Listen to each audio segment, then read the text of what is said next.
Hello everyone. आज हम explain करने जा रहे हैं a normal girl and A Prince love story का पार्ट 4। चलिए बिना देरी के एक्सप्लेनेशन को स्टार्ट करते हैं। पार्ट 4 के स्टार्टिंग पर हम देखते हैं कि इनके फादर इन पर काफ़ी ज़्यादा गुस्सा करते हुए कहता है कि हमने जो तुम्हारी सिक्योरिटी के लिए गार्ड्स रखे थे वो उस टाइम कहाँ थे, जिस पर इंक आंसर करता है कि मुझे उन गार्ड्स की ज़रूरत नहीं लगी थी जिसके कारण मैंने उन्हें हटवा दिया। और वैसे भी मैं अब कोई छोटा बच्चा नहीं हूँ कि हर वक्त कोई ना कोई मुझे फॉलो करता रहे। मैं कोई भी काम करने के लिए थोड़ा सा आज़ादी चाहती हूँ। जिस पर इनके डैड कहते हैं कि लेकिन इस तरह के बड़े सिचुएशन को तुम जिस तरह से आज हैंडल किए से हैंडल नहीं करना चाहिए था। इसके बाद ग्रैंड मदर इंक से कहता है कि तुम फ्यूचर में होने वाले किंग हो, या तो तुम्हें कुछ हो गया तो हम क्या करेंगे। इसके बाद इंक सबसे माफ़ी मांगता है और कन्हैया का हाथ पकड़कर उधर से ले जाता है। इसके बाद हम देखते हैं कि नुकुल पैलेस में सबसे मिलने आया होता है। कन्हैया नुकुल को देखकर काफ़ी ज़्यादा खुश हो जाती है और इधर कन्हैया को पता चलता है कि नुकुल इंक का कजिन भी है और एक्स क्राउन प्रिंस का बेटा। इसके बाद ग्रैंड मदर नुकुल से कहता है कि क्या तुम अब पैलेस पर शिफ्ट होने के लिए तैयार हो। जिस पर नुकुल कहते कि अभी तक तो मेरा ऐसा कोई प्लान नहीं है, मेरा मॉम पर डिपेंड करता है। इसके बाद कन्हैया नुकुल की तारीफ करते हुए कहता है कि तुम्हारी स्माइल तो इतनी अच्छी है ना कि हर लड़की तुम्हारे प्यार में पड़ जाएगी। तुम इनकी तरह तो बिल्कुल भी नहीं हो, इंक तो हंसता भी नहीं है। और ग्रैंड मदर भी कहते कि हाँ बिल्कुल। ये सब कुछ सुनकर इंक जस्ट लाइक इस लड़की की हिम्मत कहाँ से आती है मेरी इंसल्ट करी अभी सबके सामने। और साथ ही साथ ग्रैंड मदर नुकुल से दोबारा इसलिए पैलेस में शिफ्ट हो जाने के लिए कहता है, लेकिन नुकुल साफ साफ मना कर देता है। इसके बाद हम देखते हैं कि नुकुल इंक से कहता है कि क्या तुमने अभी तक कन्हैया को लेक नहीं दिखाया। जिस पर इंक कुछ भी नहीं कहता और स्टैचू की तरह बैठा होता है। कन्हैया लेक की बात सुनकर काफ़ी ज़्यादा खुश हो जाती है और नेक्स्ट डे इंक को साथ चलने के लिए कहता है लेक पर, लेकिन इंक नहीं मानता और उधर से उठकर चला जाता है। पीछे से कन्हैया नुकुल से कहती है कि मुझे बिल्कुल भी अच्छा नहीं लगता क्योंकि इंक हमेशा से मेरे साथ ऐसा ही करता है। इंक बहुत बुरा है। जिस पर नुकुल कहता है कि ऐसा बिल्कुल भी नहीं है, इंक तो बहुत ही ज़्यादा अच्छा है। तुम्हें बस थोड़ी सी कोशिश करनी होगी उससे बात करने की, तो तुम ज़रूर बात कर पाओगे। इसके बाद नुकुल उधर से चला जाता है। कन्हैया इंक को देखते हुए कहती कि मुझे पता है कि इंक बुरा नहीं है, पर वो हमेशा मेरे साथ ऐसा ही करता है। इसके बाद हम इंक और कन्हैया को ड्राइंग रूम पर देखते हैं, जहाँ पर कन्हैया इंक को देख देख कर ड्राइंग बना रही थी और अचानक से ज़ोर से हंस देती है। ये देखकर इंक जस्ट लाइक ये लड़के सचमुच कर पागल है। कन्हैया ड्राइंग करते करते वहीं पर सो जाती है। इसके बाद इंक उधर आता है और आकर ये सबसे पहले कन्हैया का ड्राइंग बुक चेक करता है, जहाँ पर कन्हैया ने इंक को पीटते हुए ड्राइंग बनाया था।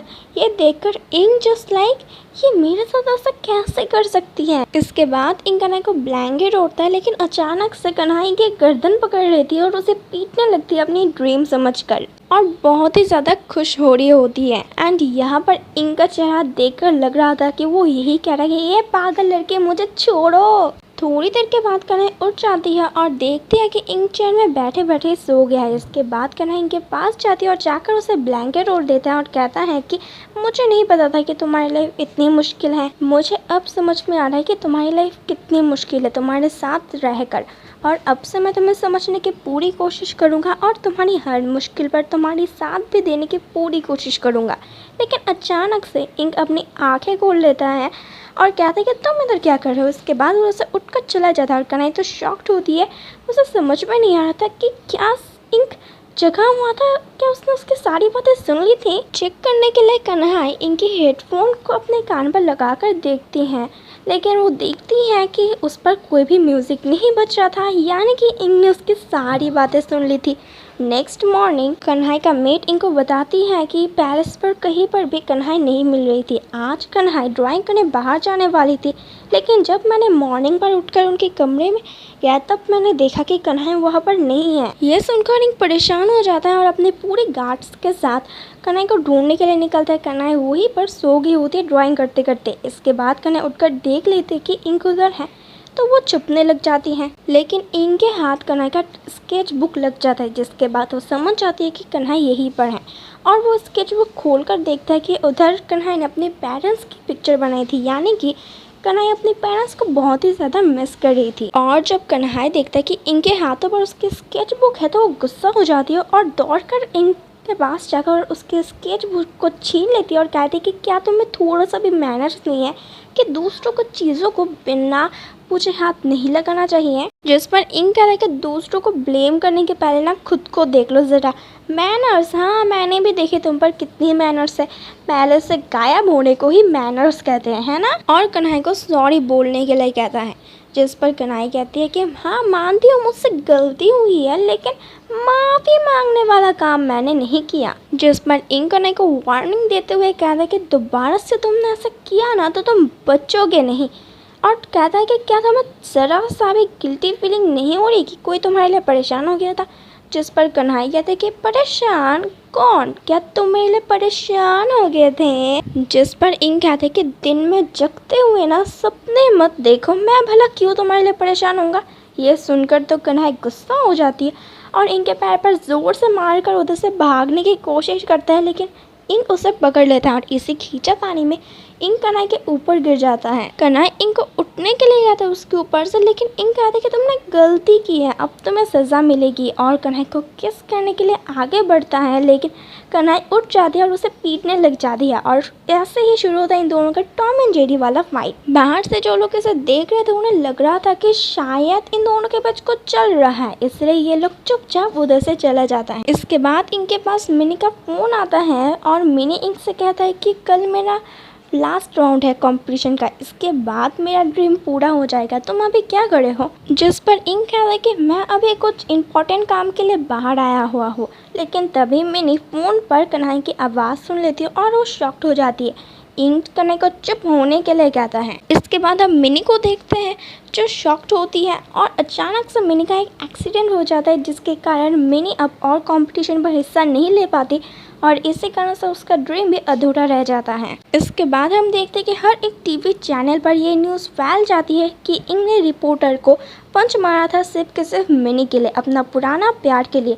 और धीरे धीरे इनकी इमेज काफ़ी ज़्यादा ख़राब हो रही होती है। बाद में इनके डैड को पता चलता है कि ये न्यूज़ पूरी तरह से सोशल मीडिया पर वायरल हो चुकी है और ये सुनकर इनके डैड काफ़ी ज़्यादा परेशान हो जाते हैं और इसलिए इंक और इनके डैड के बीच काफ़ी ज़्यादा झगड़ा हो जाता है, जहाँ पर इंक कहता है कि मैं आपकी और ग्रैंडफादर की तरह अपनी इमोशंस को छुपा कर तो नहीं रख सकता। और ये सुनकर इंक के डैड काफ़ी ज़्यादा गुस्सा हो जाते हैं और इंक भी बात को बीच में ही छोड़कर उठकर जाने लगता है, जिस पर इनके डैड उसे रोकते हुए कहते हैं कि अब तुम कहाँ जा रहे हो। जिस पर इंक आंसर करता है कि ये क्राउन प्रिंस वाला मास्क पहनकर मैं थक गया हूँ, अब इसे उतार कर थोड़ा सा खुली हवा में सांस लेने जा रही हूँ, और उधर से चला जाता है। कन्हैया इंक को रोकने के लिए उसके पीछे पीछे आता है और उसे रोकता है, लेकिन इंक कहता है कि उसे कन्हैया से कोई भी मतलब नहीं है और कन्हैया को साइड हटाने के लिए धक्का देता है, लेकिन कन्हैया नीचे गिर जाती है और काफ़ी ज़्यादा चोट भी आ जाती है, लेकिन इंक को इससे कोई भी फ़र्क नहीं पड़ता और उधर से चला जाता है कन्हैया को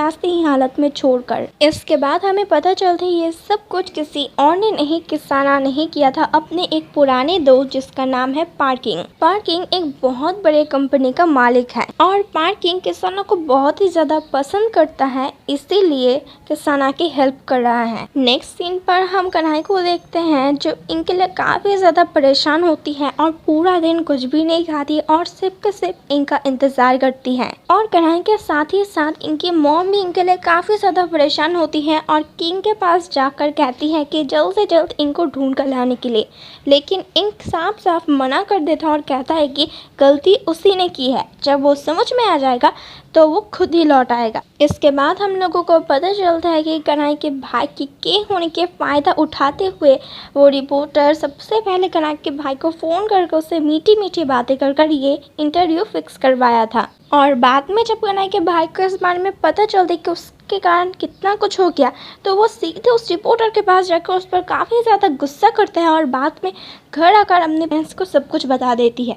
और उसका पेरेंट्स फ़ोन कर कन्हैया को बता देती कि इसमें इनकी कोई भी गलती नहीं है, उस रिपोर्टर ने जानबूझकर इंक को उस्काया था जिससे इंक उसे पंच मारे और साथ ही साथ ये रिपोर्ट पूरी जगह पर फैल जाए। ये जानने के बाद कन्हैया काफ़ी ज़्यादा खुश हो जाती है कि इनकी तो इसमें कोई गलती ही नहीं थी। और बाद में ये बात कन्हैया इनके फादर को जाकर बताती हैं कि इनके इसमें कोई भी गलती नहीं है, सब कुछ उस रिपोर्टर की गलती है। लेकिन फिर भी इनके डैड कहते कि इन सब में इनकी ही गलती थी, क्योंकि इंक या तो कोई रिएक्ट ही नहीं करता तो ऐसा कुछ भी नहीं होता, सारी गलती उसी की है।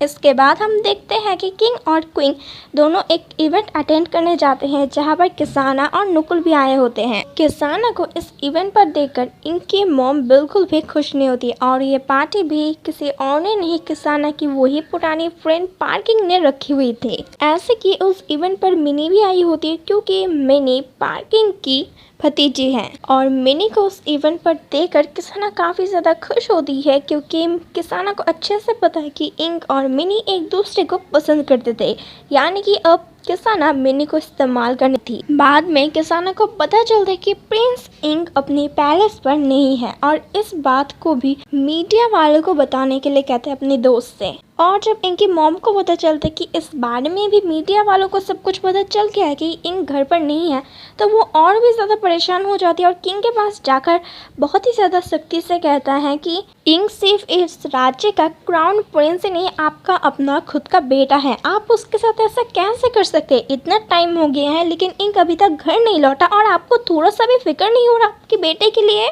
वहाँ पर इनकी ग्रैंड मदर भी होती है, तो ग्रैंड मदर इनकी मॉम को शांत करवाते हुए कहते हैं कि तुम फिक्र मत करो, इंक बहुत जल्द लौट आएगा। और इसके बाद इनके डैड कहते हैं ठीक है, मैं 2 दिन के बाद प्रेस कॉन्फ्रेंस रखने वाला हूँ, या तो इन 2 दिन के अंदर लौट आए, कुछ ठीक हो जाएगा। इसके बाद हम देखते हैं कि नुकुल पैलेस में आता है, जहाँ पर ग्रैंड मदर नुकुल और कन्हई से कहता है कि अब तुम दोनों ही हो जो इंक को पैलेस लौटा कर ले आ सकते हो, मुझे अब तुम दोनों पर ही भरोसा है। मैं इनको अच्छे से जानती हूँ, इंक ज़रूर फॉरेस्ट वाले घर पर गया होगा, क्योंकि इंक जब भी उदास होता है तो वो फॉरेस्ट वाले घर पर ही चला जाता है। नेक्स्ट सीन पर हम नुकुल और कन्हई को देखते हैं जो फॉरेस्ट वाले घर के लिए निकल पड़ते हैं, लेकिन बीच रास्ते में उनकी कार खराब हो जाती है और कन्हई डोर भी ओपन नहीं कर पा रही होती, जिसके कारण नुकुल हेल्प करने के लिए आगे बढ़ता है और कन्हई के काफ़ी ज़्यादा क्लोज आ जाता है। नुकुल के दिल की धड़कनें दोबारा से तेज होने लगती है कन्हई के लिए। इसके बाद नुकुल कार ड्राइव करता है और कन्हई को इनके बारे में बहुत कुछ बताता है और इससे कन्हई भी काफ़ी ज़्यादा खुश हो जाती है और इंक पर इंटरेस्ट लेने लग जाती है। इसके बाद हम देखते हैं कि एट लास्ट वो दोनों फॉरेस्ट वाले घर पर पहुंच जाते हैं, जहां पर कन्हई अंदर जाती हैं और देखा कि इंक ने चारों तरफ सिर्फ मिनी की ही फ़ोटो लगा के रखी थी। और जब इंक देखता है कि कन्हई इधर है तो वो कहती है कि तुम इधर क्या कर रहे हो, लेकिन कन्हई कोई तरह की आंसर ही नहीं देता, जिसके बाद इंक कन्हई का हाथ पकड़ कर उसे बाहर ले जाता है। इसके बाद कन्हई इंक से कहती है कि ग्रैंड मदर ने मुझे कहा है कि तुम्हें पैलेस ले आने के लिए, इसीलिए मैं तुम्हें ले आने आई हूँ। इसके बाद पीछे से नुकुल आता है और नुकुल भी इंक को पैलेस चलने के लिए कहता है। इसके बाद इंक कहता है कि ओ अच्छा, यानी कि ग्रैंड मदर या तो तुम्हें नहीं बोलती मुझे ले जाने के लिए तो तुम नहीं आती मुझे लेने, और ये कहकर वो अंदर चले जाता है। और नुकुल कहता है कि मुझे नहीं लगता कि तुम इस तरह से ज़बरदस्ती इंक को पैलेस ले जा सकते हो। जिस पर कन्हई कहती है कि तुम फिक्र मत करो, मेरे पास 2 दिन है और मैं 2 दिन के अंदर शायद इंक को पैलेस लौटा कर ले आ सकती हूँ। और नुकुल को पैलेस चले जाने के लिए कहता है और कहता है कि मैं यहीं पर रुकूंगी इंक के साथ। नुकुल कन्हई के सामने हाँ तो बोल देता है, लेकिन उसका दिल इंक के साथ कन्हई को इधर छोड़कर जाना बिल्कुल भी नहीं कर रहा था। इसके बाद कन्हई अंदर जाकर इंक के बेड पर अपना कब्जा कर लेती है। बाद में इंक आता है और उसे उठने के लिए कहता है, लेकिन कन्हई सोने के नाटक करती है, जिस पर इंक भी जानबूझकर उसके साथ बेड में चिपक कर सो जाता है। कन्हई को गुस्सा आता है और कन्हई ब्लैंकेट खींचती है, लेकिन इस बार इंक भी तैयार था, इंक भी ब्लैंकेट खींचने लगता है। इसके बाद कन्हई ऊपर नोटिस करते हैं कि उसके ऊपर एक छिपकली है और बाद में इंक भी ये देखकर शॉक्ड हो जाते हैं और छिपकली उनकी ब्लैंकेट पर गिर जाती है, जिस पर दोनों ही चिल्लाने लग जाते हैं। इसके बाद हम देखते हैं कि दोनों ही बाहर टेंट लगाकर सोने की प्लानिंग कर रहे होते हैं। इसके बाद कन्हई इंक से लड़ने लग जाती है टेंट के लिए, लेकिन इंक कहता है कि तुम्हारे आने से ये छिपकली इधर आई है, आज तक कभी ये छिपकली इधर नहीं थी, समझ गए, तुम्हारी वजह से आई है, तुम ही जाओ उस छिपकली के साथ जाकर सो। इसके बाद आखिरकार इंक हार जाता है और कन्हई को टेंट में सोने की इजाज़त दे देता है। इसके बाद कन्हई इंक से पूछती है कि तुम क्यों किंग नहीं बनना चाहते, जिस पर इंक कहती है कि या तो मैंने एक बार किंग बन गया तो मेरी ज़िंदगी बदतर से बदतर हो जाएगी, क्योंकि मुझे पता है कि एक बार मैं या तो किंग बन गया तो मुझे हमेशा काम काज में बिजी रहना होगा, मैं फ्रीली कुछ भी नहीं कर पाऊंगी, ना ही मैं फ्रीली अच्छे से खा पाऊंगी, सो पाऊंगी, ना ही किसी से बात कर पाऊंगी। मेरी ज़िंदगी पूरी तरह से नरक बन जाएगी, इसलिए मैं किंग नहीं बनना चाहता। जिस पर कन्हैया कहती कि ऐसा बिल्कुल नहीं होगा, तुम्हें थोड़ा सा और सोचना चाहिए इसके बारे में। थोड़ा सा ठीक से सोचोगे तो तुम्हें ये अच्छा लगने लगेगा। इसके बाद हम देखते हैं कि कन्हैया और इंग सो जाते हैं एक साथ, और कन्हैया उठ भी जाती है और इंग को सोता हुआ देखकर फिर से नाटक करने लगती है सोने की। इंग भी उठ जाता है और समझ जाता है कि कन्हैया नाटक करी है सोने की, तो वो जानबूझकर कन्हैया को हक कर लेता है और कन्हैया भी छुड़ाने के चक्कर में अपना सर फोड़ लेती है और इंग कन्हैया पर हंसने लगता है। एंड इसी के साथ ये एपिसोड यहीं पर एंड हो जाता है। मिलते हैं नेक्स्ट वीडियो के साथ, तब तक के लिए गुड बाय।